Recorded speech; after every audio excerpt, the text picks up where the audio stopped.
Nuestra exposición de ahora tendrá como tema fundamental la llamada Revolución Rusa de 1917. Esta revolución, que ahora este año tendría un siglo de haber ocurrido, de haberse desarrollado, esta revolución va a tener una inmensa trascendencia histórica. No solamente porque fue la primera revolución socialista, la primera revolución que intentó construir un Estado comunista, la llamada dictadura del proletariado. Una revolución que trató de llevar a la práctica, de convertir en realidad lo que habían sido hasta ese momento puramente teorías políticas, tesis políticas, impulsadas por los partidos socialistas, por los partidos que se agrupaban en la llamada Internacional. Recordemos que se habían organizado dos internacionales. La primera internacional, que la fundó el propio Marx en Londres, y la segunda internacional, una vez que esta se disolvió después de la derrota de la Comuna de París, al desaparecer la primera internacional, apareció la segunda, o se organizó la segunda, en 1889, y tuvo como centro, como partido líder, al llamado Partido Socialdemócrata Alemán, que llegó a ser el partido político más importante de Alemania, ya que tenía un inmenso poder sindical, incluso mucho mayor que su hermano o primo, mejor dicho, el llamado Partido Laborista Británico o el Partido Socialista Francés. Esta revolución rusa, que se desarrolla en Rusia en 1917, tenía antecedentes muchos años atrás. Para entender la razón por la cual se desata este proceso revolucionario, hay que comprender muy bien que el Imperio Ruso era un territorio, el de mayor extensión, era el imperio continental más grande de Europa y del mundo. Ese vasto imperio continental, que tenía territorios en Europa y en Asia, que iba desde el mar Báltico en el norte hasta el mar Negro en el sur, que iba desde los territorios de la Rusia europea, que terminaba en los montes Urales, hasta las orillas del Pacífico en el mar del Japón. Y se iban hacia el extremo norte, llegaba pues al círculo polar ártico, incluso iba pues hasta territorios americanos como Alaska, que durante parte del siglo XIX fue parte de ese imperio ruso. Ese imperio ruso, como ya lo estudiamos antes, era bastante complejo por la extensión, por la cantidad de territorios, un territorio que sobrepasaba más de 10 veces lo que es el territorio de Venezuela. Ese territorio poblado no solamente por la etnia rusa, que era una etnia eslava, sino en la cual convivían también polacos, ucranianos, bielorrusos, pueblos del Báltico, que tenían alguna relación con los pueblos germánicos, pueblos del Cáucaso en la parte sur, pueblos incluso asiáticos que vivían en la inmensa estepa de Siberia, en las tierras del oriente de ese imperio, y perdón, del extremo occidental de ese imperio. Y luego tenemos pueblos incluso de distinto grado de desarrollo cultural, desde pueblos europeos con idiomas y religiones europeas, hasta pueblos de etnia asiática y religiones distintas a las conocidas en Europa. Pues ese imperio tan heterogéneo, por supuesto, hacía bastante difícil pensar que fuera allí, en ese imperio tan atrasado, tan semifeudal, tan autocrático, gobernado por una autocracia imperial, donde no se conocía nada parecido a un sistema democrático o parlamentario. Muchos historiadores se preguntan cómo fue posible que en el territorio, en el estado más atrasado de Europa, que en aquel imperio con la economía más atrasada desde el punto de vista capitalista, precisamente allí ocurriera la primera revolución socialista.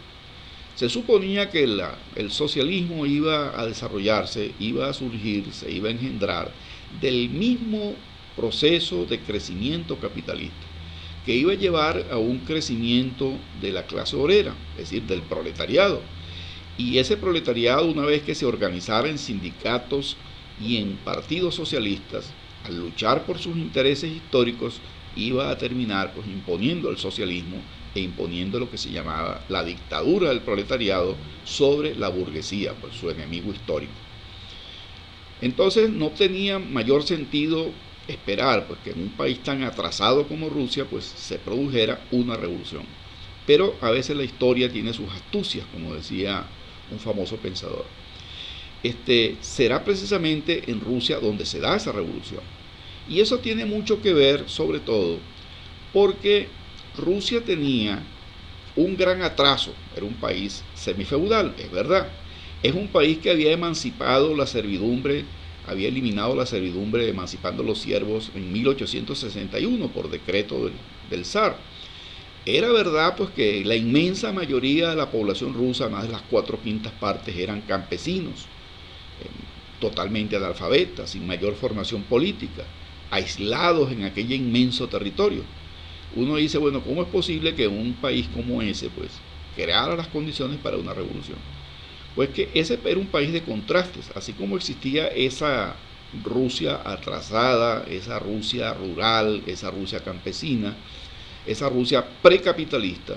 También había una Rusia que mayormente se concentraba pues en la población europea, que tenía un relativo desarrollo industrial importante. Habían fábricas siderúrgicas con decenas de miles de obreros en la Rusia europea. Habían inmensas zonas de explotación minera, la minería del carbón. Habían zonas con minería de oro, explotación maderera, es decir, la misma cuestión de la construcción de ferrocarriles a lo largo y ancho de todo aquel inmenso territorio. Es decir, Rusia tenía pues un relativo desarrollo capitalista importante, aunque este fuera limitado, aunque este desarrollo capitalista fuera más que todo producto de la inversión extranjera, de los capitales británicos, franceses, alemanes y suecos, que incluso habían empezado a desarrollar la explotación del petróleo en la región de Bakú, en la zona pues, del sur del imperio, hacia la zona del Mar Caspio, ¿no? Bueno, ese desarrollo capitalista creaba pues ese contraste, pues, un país que tenía en su interior un gran atraso y al mismo tiempo tenía un relativo desarrollo capitalista, un sector obrero importante concentrado en las ciudades europeas como Moscú y en la capital San Petersburgo, la capital imperial pues, que habían construido desde el siglo XVIII como la especie de la ventana hacia Europa. Pues ese país de contraste va a estallar en sus contradicciones más agudas con motivo de la Primera Guerra Mundial. Sin la Primera Guerra Mundial no se puede entender lo que ocurrió en Rusia. Tenemos que tener en cuenta pues, que cuando el zar de Rusia comete el grave error de incorporar a Rusia en la Primera Guerra, al declararle la guerra al imperio austríaco, al imperio otomano y al imperio alemán, el imperio ruso pues selló su suerte. Ahí se firmó su sentencia de muerte. Rusia pues pudo armar de manera precipitada a un inmenso ejército de casi 10 millones de soldados. Pero ese inmenso ejército no tenía mayor entrenamiento, no tenía mayor, vamos a decir, peso en la escena mundial, porque su armamento pues no era el mejor. Mayormente esos soldados eran simples campesinos, bastante ignorantes, mal entrenados, que cuando empezaron a tener las primeras y sucesivas derrotas en el frente militar, tanto en el frente turco como en el frente austrohúngaro como en el frente alemán, esas derrotas van a desmoralizar rápidamente y van a hacer pues que todo ese entusiasmo inicial por la guerra se desaparezca. Y el zar de Rusia cometió un error todavía más grave. Cuando los generales pues empezaron a fracasar pues en las primeras campañas militares, el zar asumió directamente, personalmente, la dirección de la guerra. Y eso lo va a llevar pues a su perdición, porque entonces todas las derrotas, todas las cosas negativas que van a empezar a sufrir el pueblo ruso, pues van a achacársela directamente al zar, pues que no va a tener escapatoria posible. Esa situación llevó entonces a que en medio de las derrotas militares en los distintos frentes de guerra,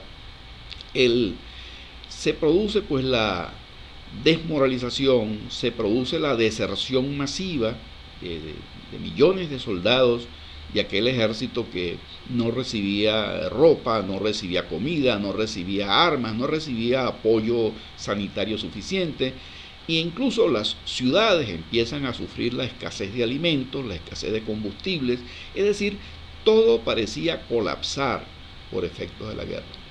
Sin duda alguna, pues Rusia no estaba preparada pues para llevar adelante un conflicto de esa envergadura. O sea, su economía, su sistema de ferrocarriles, su escasa industria, pues no podía soportar aquello. Y sobre todo, el sacar a millones de campesinos de la producción agrícola para llevarlo pues a ese matadero que fueron los frentes militares con los vecinos, pues fue sin duda alguna pues algo terrible pues para el abastecimiento de las ciudades. Y en medio de ese caos militar, por las derrotas, por la deserción masiva de los soldados, en medio de esa desmoralización de las Fuerzas Armadas, en medio de ese caos económico y social que se produce en los frentes militares y en las ciudades, en medio de todo eso, el zar pues se ve obligado a abdicar, es decir, a renunciar al trono. Y su lugar lo va a ocupar entonces un gobierno, una república, que pretendió pues organizar un estado democrático, es decir, con un parlamento, con una estructura pues republicana, con instituciones pues similares pues a las instituciones occidentales, pero por supuesto no era factible, no era fácil que el pueblo ruso aceptara ese cambio, porque al mismo tiempo ese gobierno cometió un grave error de seguir con la guerra.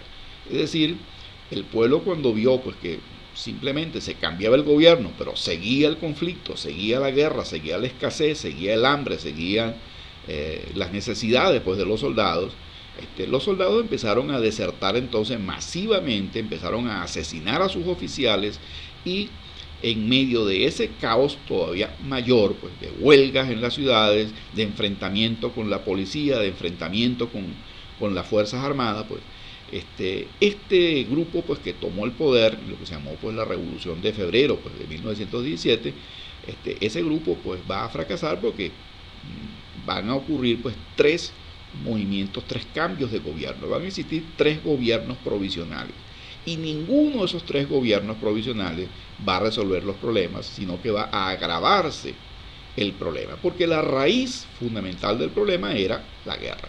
Mientras no se resolviera el problema de la guerra, no había manera de resolver los problemas de abastecimiento a las ciudades, de reconstruir la economía, de reconstruir la estructura ferroviaria, etcétera, etcétera.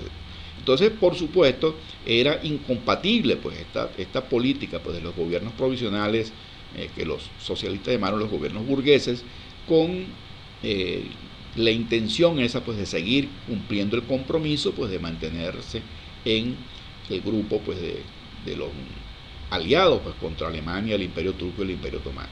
Eso era imposible de lograr. ¿Y quiénes van a aprovechar esa terrible contradicción, esa terrible frustración del pueblo ruso? La van a aprovechar los que van a predicar con unas consignas muy sencillas: paz, tierra y trabajo. Es decir, para un pueblo que estaba hastiado de la guerra, un pueblo que no quería seguir con una guerra a la cual no le veían ningún sentido, pues primero no le veían ninguna probabilidad de que ganaran ellos la guerra, y segundo, pues que en caso de que la ganaran, bueno, la ganaba el zar, pues la ganaba el Estado, pero el pueblo ruso decía, bueno, ¿qué vamos a ganar nosotros en esa guerra? Es decir, nosotros ponemos los muertos, los heridos, los asesinados por hambre, pero no vamos a conseguir nada. Y entonces una consigna tan sencilla como era ofrecer la paz era una consigna pues que tenía altísimos niveles pues de popularidad. La otra consigna, pues tierra, es decir, ofrecerle un gobierno pues que iba a hacer accesible la tierra a esos millones y millones de campesinos rusos que nunca habían tenido la oportunidad de tener un pedazo de tierra propia, como por ejemplo si lo pudieron tener los campesinos franceses después de la Revolución Francesa. En Rusia no se había dado una revolución como la Revolución Francesa. La emancipación de los siervos, bueno, fue una emancipación legal, pero que no le dio realmente al campesino una verdadera libertad, y mucho menos no le dio acceso a la propiedad.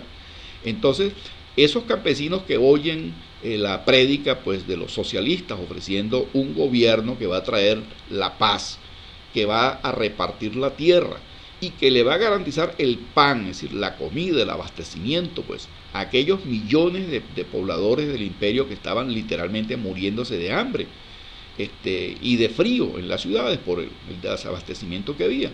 Entonces, eso va a convertir pues a los grupos socialistas, a los grupos que lidera pues Lenin, Trotsky y otros dirigentes socialistas, los van a convertir en los personajes pues más atractivos pues para las masas. Las masas van a ir gradualmente pues convenciéndose de que había que apoyar a esos que sostenían pues la idea de derrocar el gobierno ese provisional, o esos sucesivos gobiernos provisionales que se fueron dando entre febrero y noviembre de 1917. Esos sucesivos gobiernos fracasan pues porque no son capaces pues de ganar la confianza del pueblo, y esa confianza del pueblo pues va a ir gradualmente siendo ganada por los revolucionarios pues que ofrecen acabar no solamente con el zarismo, sino acabar con la guerra y a costa de lo que fuese, negociar una paz por separada, aunque eso significara pues algunos sacrificios para Rusia. Y esa va a ser pues diríamos la explicación pues, de por qué los revolucionarios pudieron diríamos ganar el apoyo, la confianza del pueblo pues cansado de la guerra, cansado del hambre, cansado de la escasez, en que los había sumido pues su participación en la Primera Guerra Mundial. Es decir, entre la participación de Rusia en esa guerra y el estallido de la revolución hay una relación estrechamente profunda, ¿no? Bueno, ahora bien, ¿de dónde venía ese partido de estos socialistas rusos, de estos socialistas que hacen o empiezan pues a luchar por la revolución esa que se llamó la Revolución de Octubre, pero que realmente ocurrió fue en noviembre? Por la cuestión de que ellos tenían un calendario distinto al calendario occidental. Según el calendario ruso, la revolución ocurre en octubre, pero según el calendario occidental, la revolución ocurre en noviembre. Bueno, esas contradicciones pues, que hacen estallar el Estado ruso, las aprovecha muy bien este grupo socialista internacionalista, como les gustaba llamarse, o el Partido Obrero Socialdemócrata Ruso. Ese partido, que nunca pudo haber funcionado en Rusia, porque en Rusia no había, en el Imperio Ruso no había ningún juego de partidos, no se permitían elecciones, no había un parlamento, no había debates, no había prensa libre. Estos partidos eran partidos clandestinos, igual como lo eran, por ejemplo, los partidos social revolucionarios, que eran otros distintos a los marxistas. Y había incluso grupos anarquistas. Por supuesto que habían grupos liberales, democráticos, otros más moderados, pero en general los partidos revolucionarios eran clandestinos. La policía del zar, en los tiempos del zarismo, pues los perseguía, los encarcelaba, los exiliaba. Y eso obligó a muchos de esos dirigentes, los obligó a vivir en la Europa occidental. Muchos de ellos vivieron por muchos años en Alemania, en Suiza, en Francia, en Inglaterra e incluso en los Estados Unidos. Esos revolucionarios se educaron y en su mayor parte eran una especie de élite intelectual de primera. Hombres, por ejemplo, como Plejánov, o Kamenev, o Bukharin, o Trotsky, o Lenin, eran dirigentes socialistas que tenían el dominio, por ejemplo, de varios idiomas extranjeros. Conocían el alemán, el inglés, el francés. A su vez, por ejemplo, conocían todo lo que era pues la teoría económica, la filosofía, la historia propia pues de un dirigente socialista, al estilo de Carlos Marx, pues siguiendo la tradición de Carlos Marx, que vivió durante muchos años exiliado en Londres. Estos socialistas rusos pues se forman en Occidente, forman una especie de élite intelectual de primera línea, pues, que pudo escribir en sus periódicos editados en Occidente, que pudieron escribir y publicar libros, que pudieron incluso actuar como agitadores a distancia, estando en el exterior. Y algunos incluso que lograban regresar a Rusia clandestinamente, agitaban dentro de la actividad política desde una actividad clandestina, pues subterránea, como verdaderos topos. Bueno, cuando estalla la Primera Guerra Mundial, Lenin estaba en el exterior, igual que Trotsky, igual que muchos otros. Algunos logran regresar, pero Lenin tuvo especial problema en regresar porque Lenin estaba en Suiza. Y no era posible, por ejemplo, que atravesara de Suiza hasta Rusia, pues no era muy sencillo, porque si atravesaba por el territorio alemán y era capturado, obviamente iba a ser fusilado pues, como ruso, porque Rusia era un enemigo pues, del Imperio Alemán. Pero entonces, en la medida en que los alemanes se convencieron de que les convenía que Lenin llegara sano y salvo a su patria, a Rusia, pues van a facilitar el viaje de Lenin de manera negociada. Es decir, es algo extraño, porque un Estado como el Estado imperial alemán accediera a darle paso libre en un tren especial para que Lenin llegara a territorio ruso sano y salvo. Y una vez en el territorio ruso, se puede entonces juntar con el resto de los grandes dirigentes del Partido Socialista y dirige pues toda la lucha pues por la toma del poder, y logra pues hacer triunfar la revolución. Hay que decir que antes de que Lenin llegara pues hacia abril de 1917, Lenin va a tener la ayuda de los que lo precedieron, de los que llegaron antes que él. Entre otros, el más importante fue León Trotsky. Cuando Lenin llega a la capital, San Petersburgo, se consigue porque ya existe un soviet, una especie de consejo de obreros, campesinos y soldados, una especie de órgano de poder paralelo. Ese soviet de Petrogrado, como le empezaron a llamar, igual que el soviet de Moscú y de otras ciudades importantes de Rusia, sobre todo la Rusia europea, esos soviets, esos una especie de consejos comunales, pues sería la traducción, esos soviets o consejos de obreros, campesinos y soldados se van a convertir en una especie de reto, de estructura que reta al poder establecido. El poder primero del zar y luego el poder del gobierno provisional, de los sucesivos gobiernos provisionales que fracasan entre febrero y noviembre de 1917. Esos soviets son los que van a dirigir las luchas del pueblo ruso para tomar el poder, pues, por la vía de las armas. Ellos sabían, pues, que desde el punto de vista legal, pacífico y constitucional, pues no iban nunca a llegar al poder, porque el gobierno provisional iba a hacer todo lo posible para evitarlo. Además, pues ellos no tenían el control de ese inmenso territorio ruso, pues esa masa campesina, ese territorio tan extenso, tan gigantesco. El partido socialista, pues, ruso, no tenía alcance para llegar a los extremos de ese territorio tan grande, ¿no? La influencia mayor de ese partido socialista era en las zonas urbanas de la Rusia europea, así, donde estaban las concentraciones obreras, que tenían sus sindicatos, donde había, pues, una historial, pues, de luchas y de distribución de periódicos, de acciones clandestinas, pero no era muy factible, pues, creer que ellos, con la pura campaña en esa zona, iban a controlar toda Rusia. Por eso, entonces, que cuando ellos toman el poder, pues lo toman, pues, por una especie de asalto al poder. Da una especie, pues, de acción de mano, de golpe, pues, militar. Arman milicias obreras, soldados, pues, ya con experiencia militar, asaltan, pues, el Palacio de Invierno, cuentan con la solidaridad y el apoyo, pues, de los marinos que estaban en la flota estacionada, pues, allí en el puerto de San Petersburgo.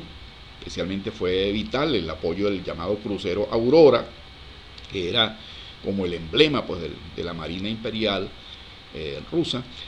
Ese crucero, pues, al disparar unos cañones, dio la señal el inicio, pues, de la toma del poder. Y ellos asaltaron, pues, el Palacio de Gobierno, asaltaron las instituciones militares, la planta eléctrica, los teléfonos, o sea, todos los puntos claves de la ciudad, y eso lo van a repetir en las ciudades más importantes de Rusia. Una vez que se hacen del control del poder, pues, en la capital, por supuesto, el gobierno derrocado, pues, tiene que huir.